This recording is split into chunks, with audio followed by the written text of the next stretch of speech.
trust you when I know what you've done. Baby, please believe that all that is done. If I decide to go along, I promise I won't do you wrong. Researchers are now looking more closely at developments in the normal adolescent brain for clues to what might trigger the onset of schizophrenia.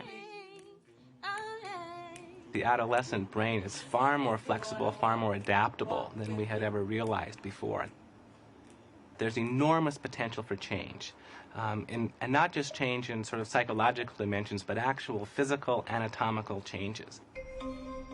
At the beginning of adolescence, the prefrontal cortex goes through a burst of growth as neurons reach out to connect to other neurons, much as they do throughout the brain during early childhood. And just as in children, the connections between neurons in the teenage brain grow stronger, or they are pruned back and wither away. Sort of nature's way of making sure that the connections that do survive are hardy and robust.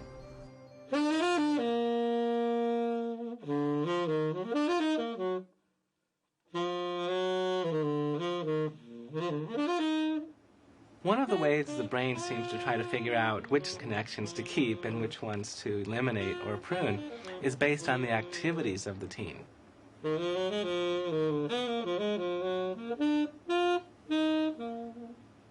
The brain is searching for, what am I going to need to be good at to survive in this environment?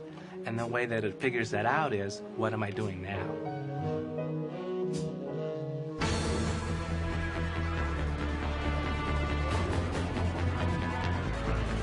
Adolescence could be characterized as a stressful time for the brain.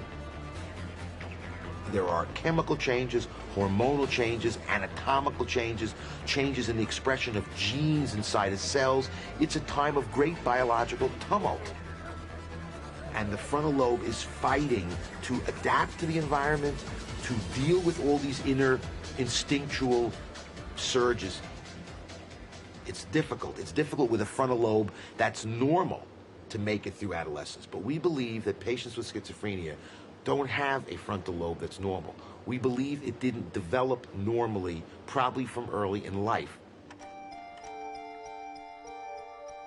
Are there clues to schizophrenia in childhood that may explain the brain's later failure during adolescence? Can the child's brain be hiding within it the seeds of its own later malfunction?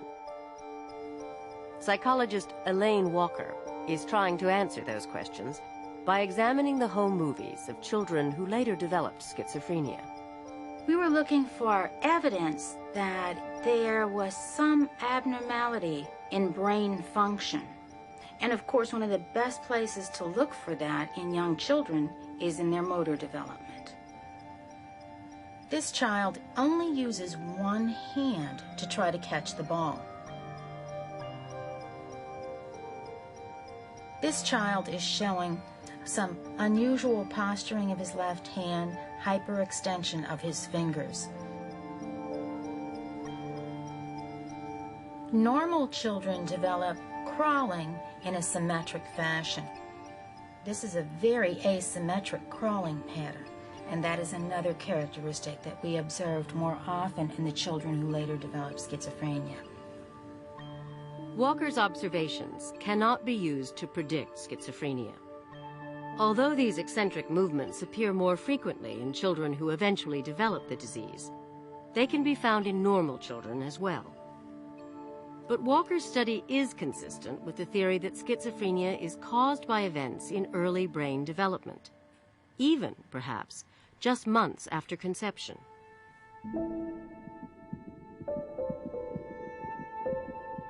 As neurons are born, take their place in the developing brain, and then join one another in an intricate network of connections, scientists see the possibility for error.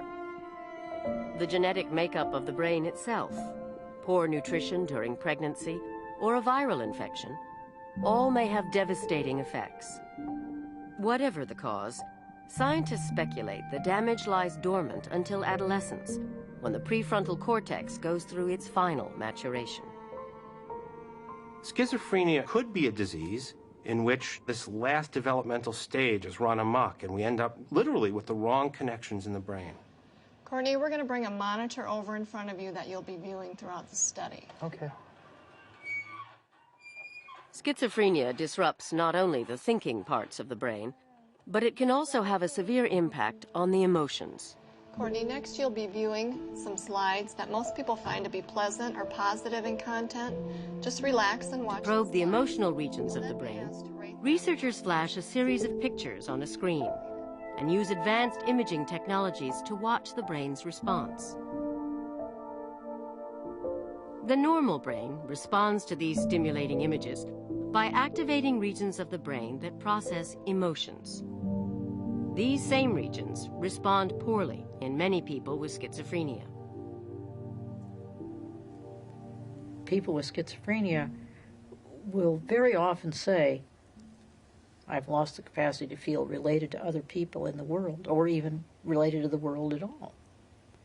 It's both an intellectual emptiness and an emotional emptiness. And it's one of the factors that drives people with schizophrenia to feel like taking their lives, to feel like committing suicide, because they feel as if they've lost themselves.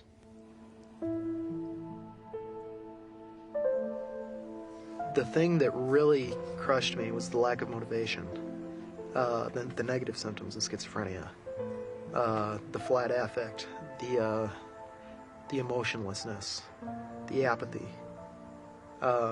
Those were the things that really got to me. He would talk frequently about not being able to feel anything. He could feel no sorrow.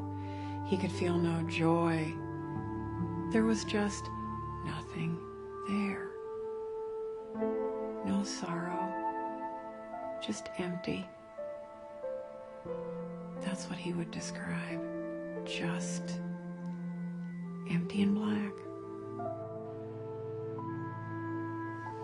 I didn't want to live the life that I'd been given anymore. It was so contrary to what I wanted that I didn't want it anymore.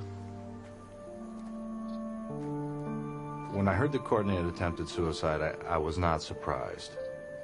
He had talked about it, he has had ideas about suicide, and he's one of those individuals that understands he has an illness and it's not likely to go away.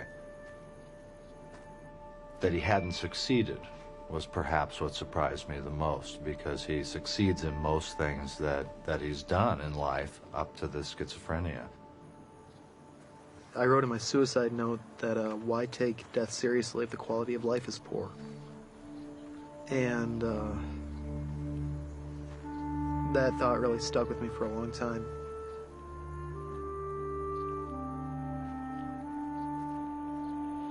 While schizophrenia has stolen Courtney's emotional life, other teenagers with schizophrenia suffer from hallucinations as well. Frightening visions and voices that do not exist. June 17, 2000. Dear Diary, it's been strange. It wasn't a good day. I'm so depressed, I hate myself. Things would be better if, well, you know, gotta go now. Love, Sabrina Yeskel. Sabrina Yeskel was an excited 12-year-old when she first went off to sleepaway camp. Once there, she began to hear voices. They were loud. The tone of voice was a deep, heavy-set voice. They've said to kill yourself. They've said, I'm not worth living. Sabrina's mother rushed to camp, but barely recognized her daughter. She started screaming, stop. And I said, what, Sabrina? What's going on? She said, he's trying to kill me. So I pulled off the road, tried to hold her and tell her everything was okay. We made it home, but she came in the house screaming. The man was following her everywhere, and he was trying to choke her. Sabrina was diagnosed with schizophrenia. Now 14, she has been struggling for 2 years to stay in touch with reality. She still hears threatening voices, and hallucinations haunt her waking hours. Sabrina, often sees a black hooded dressed figure that sometimes will just stare at her, sometimes it talks to her, sometimes it tries to touch her, sometimes it tries to kill her. Sometimes when she's struggling with this, they begin almost chanting, "Kill yourself, do it, do it, do it."